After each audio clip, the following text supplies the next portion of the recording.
मेरा नाम उम्र है और ये कहानी मेरी भाभी निदा की है, जो कि मुझसे उम्र में काफी बड़ी है। मेरे भाई बाहर रहते थे और जब उनका वीजा आया तो वो भाभी को कल्लाशोर कर बाहर चले गए।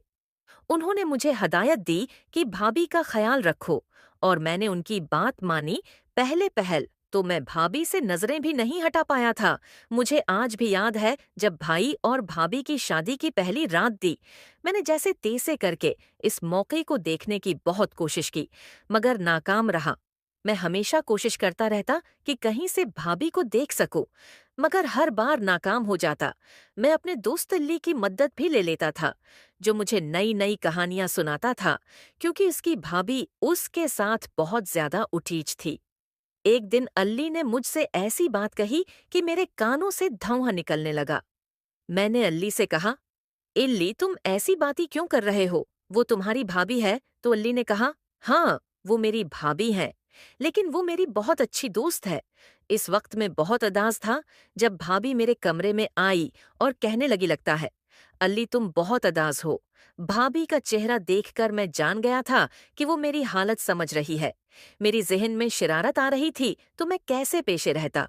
मैंने भाभी को कहा कि हाँ, मैं उदास हूँ, लेकिन आप मेरी उदासी खत्म नहीं कर सकते।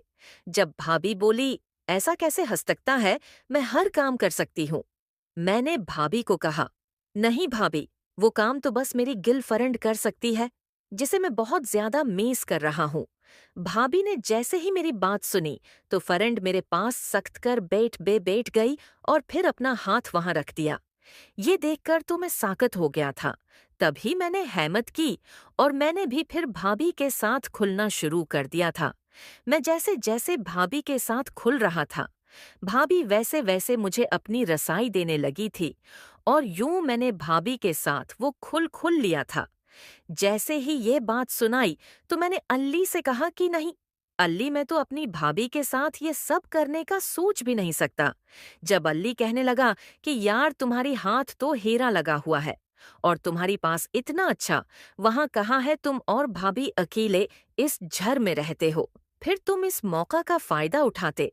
क्यों नहीं तुम अपनी भाभी उसके साथ बनाकर रखा करो और उससे तुम्हें बहुत फायदा होगा।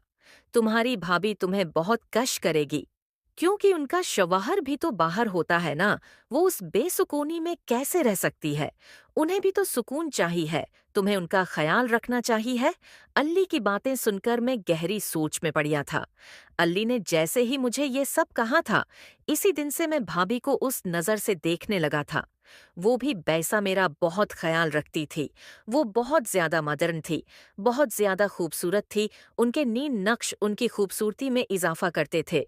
बहुत प्रकृति और उनका फगर भी बहुत खूबसूरत था। उनकी धड़कन बहुत गोल मटूल सी थी। कोई भी देखे तो देखता है रह जाए। वैसे तो 30 साल की थी, लेकिन अपनी जवानी के वजह से वो बिल्कुल 50 साल की उम्र की लगती थी, क्योंकि उनकी अभी तक कोई औलाद नहीं थी और शादी के 1 महीने बाद ही भाई उन्हें ऐसे ही अधूरा छोड़कर चले गए, जबकि वही तो उनकी रंगियां मनाने के दिन थे। लेकिन भाई को उसकी कोई परवाह नहीं थी, क्योंकि भाई की जो बहुत मुश्किल से लगी थी और यहाँ भाभी अबाई रोज उदास रहती थी। लेकिन उस रोज जैसे ही मैंने भाभी को उदास देखा तो मैंने फैसला कर लिया था कि मैं नदाब भाभी से पूछ कर रहूंगा। वो मुझे मलक शेक देने आई तो मैंने जल्दी से मलक शेक का गिलास अपने साइड पर रखा और फिर नदाब भाभी को बुलाया। भाभी ने जैसा ही मेरी बात सुनी तो फौरन कहने लगी, उम्र खैरियत तो है ना? क्या हुआ है? मैंने उन्हें कहा कि मैं तो बल्किल ठीक हूँ, लेकिन आप बहुत उदास लग रही है। जब से भाई गए हैं आप तो उदासी हो गई हैं कि मैं आपकी उदासी खत्म कर सकता हूँ।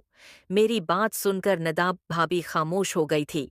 फिर कुछ सोच के कहने लगी, उमर तुम बहुत छोटी हो, तुम इस उदासी को खत्म नहीं कर सकते। और यूं वो भाभी बाहर चली गई थी, जबकि मैं हाथ पर हाथ धरे बैठ गया था। मैंने जल्दी से उल्ली से सारी बात डिस्कस की थी। जब अल्ली कहने लगा कि तुम ये छोड़, बस तुम किसी तरीके से मुझे नदाब भाभी से मिलवा दो, मैंने उल्ली की बात मान ली थी। इस रोज गाने पर भाभी ने अल्ली और हम दोनों का खूब एहतमाम किया था। अल्ली अब भाभी के साथ बहुत ज्यादा बातें कर रहा था और हंसी खुशी से भाभी के करीब जा रहा था। ये देखकर तो मैं अल्ली की वो हैरत से देखने लगा था। इस दम तो क्योंकि इसमें दम तो था, वो तो ऐसे कर रहा था जैसे वो उसकी अपनी भाभी हो, और यूं नदाब भाभी बहुत ज्यादा खुश हो गई थी। बाद में अल्ली की तारीफ भी करने लगी और कहने लगी, अल्ली तो बहुत अच्छा लड़का है, वो तो काफी खुश मिजाज है। मैंने भाभी से कहा, अगर आप बराना माने तो मैं अल्ली को लेकर हर रात आता रहेगा। भाभी मेरी बात मान गई थी, और यूं मैंने उस रोज फैसला कर लिया था कि मैं अल्ली को अपने साथ घर लाएंगा। लेकिन मैंने भाभी को बिल्कुल नहीं बताया था, क्योंकि मुझे अल्ली ने ये सब करने से मना किया था। न जाने वो सब क्यों चाहता था। अल्ली ने मुझसे कहा था कि अब तुम देखना, मैं तुम्हारी भाभी के साथ जो करूंगा तुमने वो नोट कर लेना है और फिर वही तरीका अपनाना है। अब अल्ली मुझे सब कुछ सका रहा था, इसी वजह से मैंने भाभी को कुछ भी नहीं बताया, और यूं छिपछिपाकर मैं अल्ली को अपने साथ घर लिया था। मैं जब घर पूछा तो नदा भाभी अपने कमरे में थी। भाभी ने दरवाजा लॉक नहीं किया था।